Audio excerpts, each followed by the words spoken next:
سلام طعنا بالله زخبركم من زخبركن انت ملكتي ماردات مسا قدستن وانا والمعبالتات حزنا لكم قريبنا لنا كم تلمود لايك شير سبسكرايب بمقبار دما بيتسب كتكونوا نعدمكم علينا حزي ناب زرزرا مكنبل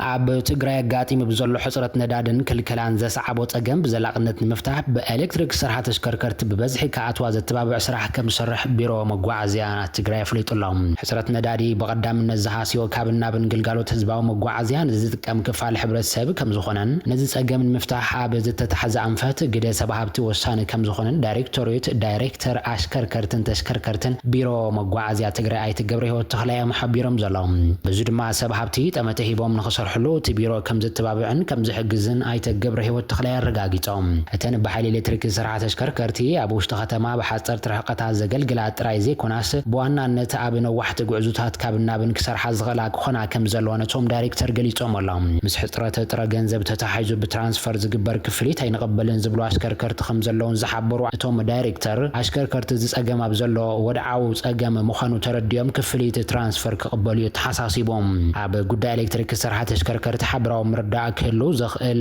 ሓምሎ ተሽከርከርት ብዝብል ቴማም መጋቢት 15/2018 ዓመተ ምህረት ክልላዊ ዋዕላ ከም ዝካየድ ድማ ሓቢሮም ኣለዎም ኣብቲ ዋዕላ ዓለም ለኻዊ ኩነታትን ትግራይ ዘላቶ ኩነታት ዝደስሱን መዋጾ ዝንፍቱን ዝተፈላለዩ መዛተይ ጽሑፋት ከም ዝቐርቡን ኣብ ገልጋሎት መጓዓዝያ ዝተዋፈሩ ዝተፈላለዩ ኣካላት ከም ዝሳተፉን ኣረድዮም ኣለዎም معبالنا يقطر الله زخبركم تملكتنا ممهر مغلا يونيفرسيتي زخونه شويت وداسي تاثيرهم والناس ناداي رومانات اونلاين ينوح اوان صحافه بوليتيكاو صحفاتن زخونه شويت وداسي لو مساعات 5 تنفرقان رفاد ايوانو ساب زتبهاله هوتيل مسعركو شاهي ابسوت يلوان حدا زي تعاطغ ناي زخونه يخون دنب عطو كدان زي تخدنن كمون زخونه ناي بيت فرد مأسر تازاز كي حازه مصيو بوليسي بمبال حيزو خمز وسدو يتفليتو زلاهم ابتي ساعات سروع سراح رومانات اونلاين ناصر حنتلو كم استحاوسو ايو محازو وانت زاريبو زلهم شويت وداسي بزحز ساعات اب بوليس طابيا خفله ختمه عد حق تاثيرو كم زلون اب زعبا بوليتيكا تግራይ بدفرت حساباتو مغلاص قدمي تسرع بوليتيكاو وحابرو ايتو كم زخونه ينغرالهم شويت وداسي اب يونيفرسيتي مقله حجاز بروفيسورن ممهر سباو مسلاتن انتخون قدم حزي لهي خوم وصيم تباحيلو ما بزوزعو حوحات كاسرو ميخليو اب زبل تدغاغامي شمو اب زرزر زعاتو سبينيروم شويت وداسي قدم حزي باغمين كليتو 2015 عام تمرت اب زنبره لعل سباو تحسد استفصموا استباهل سلاماو سلفي ابتم بعلم ما استعصروا القسبات حدا ينيرم بعطوات تعصر بصاينا شويت قبر እግዚአብሔር በህጥጥ ይፈታح ዝብል ውድብ ሳልሳያውያን ትግራይ በግዶም እቲ ውድብ ኣብ ከተማ መቀለ ኣብ ስሩዕ ስሩሕና ሃሎ بعطوات تعصرሎ ዝበሎ ኣባሉ ክፍታحዩ ሓቲቱ ዘላም ዞም ዕጡቋት ናይ ቤት ፍርድ ትእዛዝ ከይሓዙ ድንገት ኣብ ዝነበሩሉ ቦታ ያሞሲዶሞ እዚ ኣብ ልዕሊ ብጻይናን ኣባልና ዝተፈጸመ ግፍዓው ተግባር ኣካል ፖለቲካዊ ቃልስን ሰላማውያን ተቃለስተን ናይ መጥፋእ እኩይ ተግባር በመባል ድማ ይርት ተግባር ኮኒን ወዘላም አባላትን መራራሃን ውድብ በመእሳር በመፍራሃን ድማ ራዕድ በመፍጣርን ከበዓውድ ፖለቲካው ቃልስ ኾጽ ናይ ምድፋ አዝዩ ድሕርን ጨካኒ በመባል ድማ ኩነታት ብጻዮም በቀረባ ከከታተሉ መኻኖም ድማ ገሊጾም ኣለዎም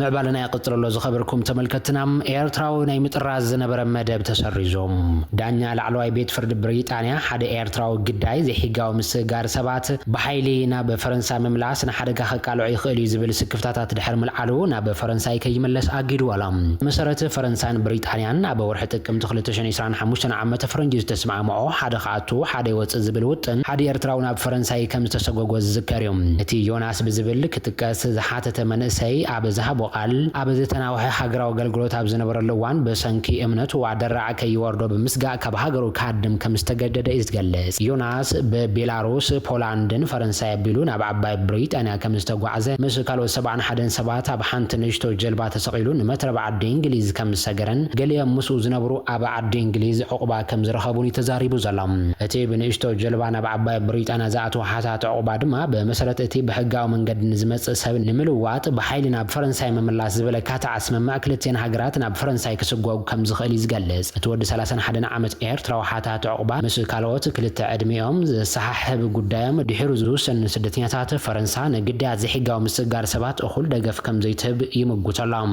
ኣብ ሊብያ ግዳያት ምልሻታትን ዘይሕጋዊ ምስጋር ሰባት ምዃኑ በሰበ ስልጣን ዓባይ ብሪጣንያ ከም ዝተረጋገጸ ጸብጻብ ዘጋርዲያን ይመላኽት ክሳብ 5 መጋቢት 2026 ኣብ ዘሎ ግዜ 377 ሕጋዊ መንገዲ ናብ ዓዲ እንግሊዝ ክመጹ ከለዉ 354 ድማ ናብ ፈረንሳይ ተመሊሶም እዮም ዕላማ ምስጋር ብኣሽቱ ጀላቡን ምዕጋት እኳ እንተኾነ ትውጥን ካብ ዝጅመር ግን ኣሽሓት ሓተት ዕቁባ በመትረብ እንግሊዝ ሰጊሮም ኣሎም ኣብ ታሪኽ ዝበዝሐ ቁጽሪ ሓተት ዕቁባ እውን ተቐቢላ ኣላ እዚ ኣብ ውሽጢ ሓደ ዓመት ዳርጋ ብዕጽፊ ከም ዝወሰኸ ሚኒስትሪ ፍትሒ ብሓሙስ ዘውፅኦ መረዳእታ እዩ ኣመላኺቱ ዘሎ ኣብ መወዳእታ 2025 80,333 ይግባይ ክረኣዩ ጽበዩ ነይሮም እዮም እዚ ድማ ካብቲ ብ2024 ዝነበረ 41,987 ዝለዓለ መጠን ዘርኣዮ ወሰኽ እዩ ወሃቢ ቃል መንግስቲ ድማ ቁጥር ናይቶም ናይ መጀመርታ ውሳነ ዕቁባ ዝጽበዩ ሰባት ኣብ ትሕቲ እዚ መንግስቲ ብኣስታት 50 ሚእታዊት ከም ዝወረደ ድማ ይዝረዳም ሃዛት ቤት ጽሕፈት ውሽጣዊ ጉዳያት ከም ዘመላኽትዎ ድማ ኣብ መወዳእታ ታሕሳስ 30,600 ሓተት ዕቁባ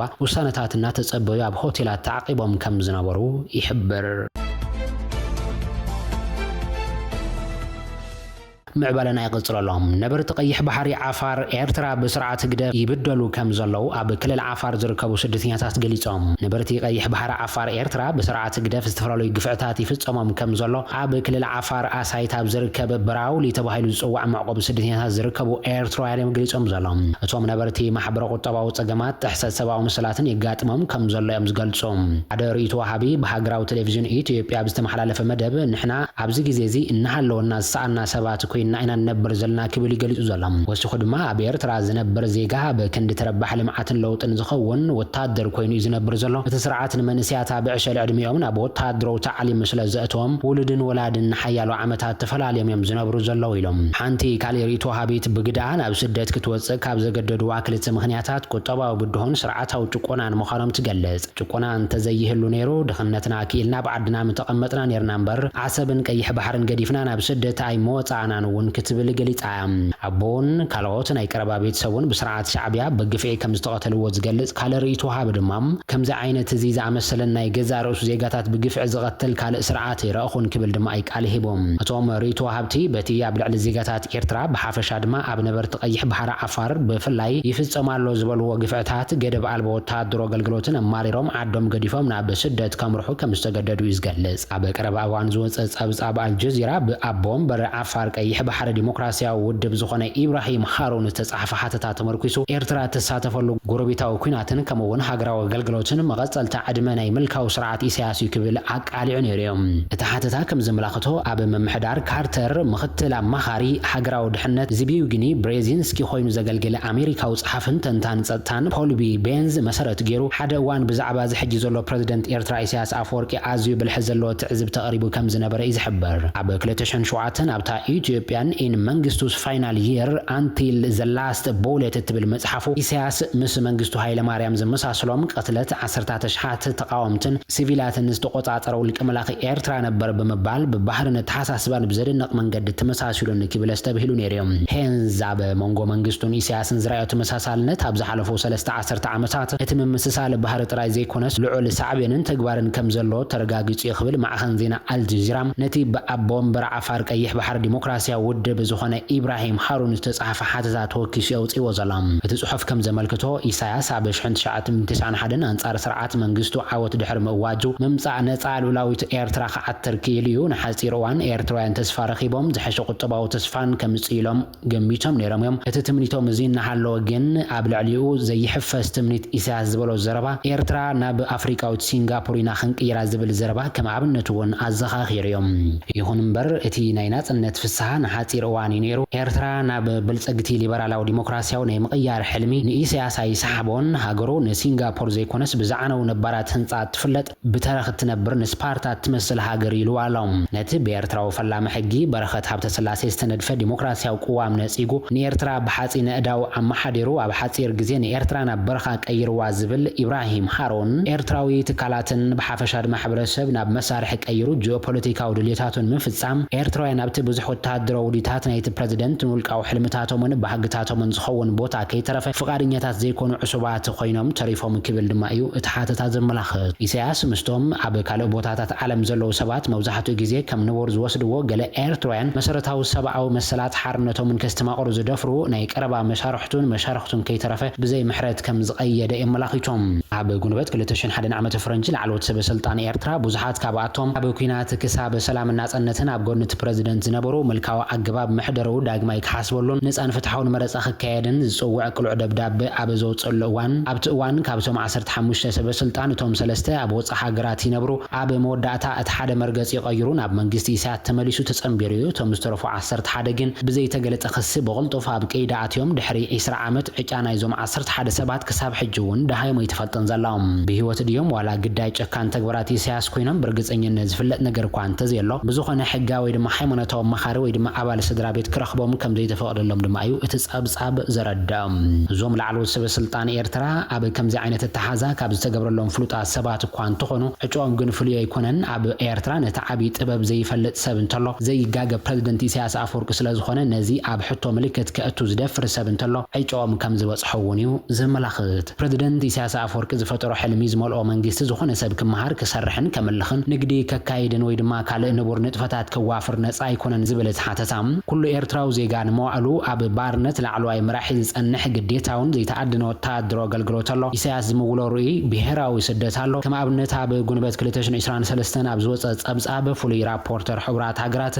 ኣብ ኩነታት ሰብኣዊ መሰላት ኤርትራ መሐመድ ዓብድሰላም ባቢኬር ነቲ ኣብ ከባቢ ዳንካልያት ሃገር ዝነብር ማሕበረሰብ ዓፋር ዘጋጥሞ ዘሎ ተሪር ኩነታት ተስሚሩሎም ባቢኬር ከምዚ ክብል ጽሒፉ ዓፋር ኣብ ኤርትራ ካብቶም መሰሎም ዝተነፍጎም ማሕበረሰባት እዮም ሓያሎ 10 ዓመታት ኣድልዎ ምግፋዕ ማእሰርትን ምጥፋዕ ዓመፅን ሰፊሕ ስደትን ኣጋጢሞም ኣሎ ክብል ገሊጹ ነይሮም